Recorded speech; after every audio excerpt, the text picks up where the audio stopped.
Hi there, students. Sternutatory can be both an adjective and a noun. Something that is sternutatory makes you want to sneeze. It induces sneezing. And then a sternutatory, a noun, a sneezing powder. Kids used, well, I think they probably still do. Kids like the trick of trying to apply sneezing powder to people. The problem is sneezing powder is not actually very good for you. Yeah. A sternutator, a sneezer, somebody who sneezes a lot, and sternutative. Let's see. In spring when there's pollen, yeah, I'm a real sternutator.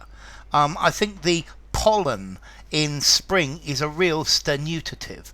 I think also maybe pollution causes a lot of sternutatory movement. Okay, so something that causes sneezing. I guess pepper is a sternutatory substance. Yeah, it's something that makes you want to sneeze.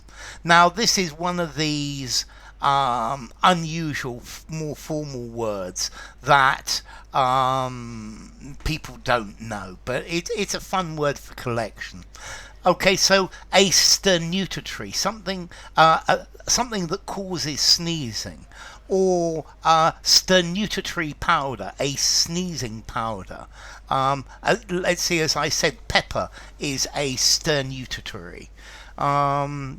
Hay fever will make you a real sternutator, because there's gonna be lots and lots of sternutation.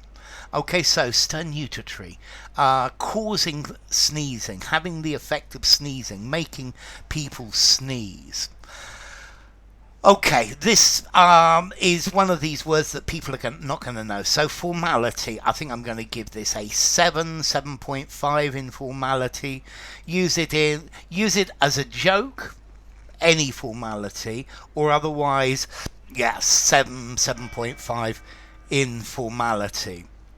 And then, as to origin, this word comes from Latin, sternutatorius, from sternuo, to sneeze, I sneeze. So, now you've got a new word for to sneeze.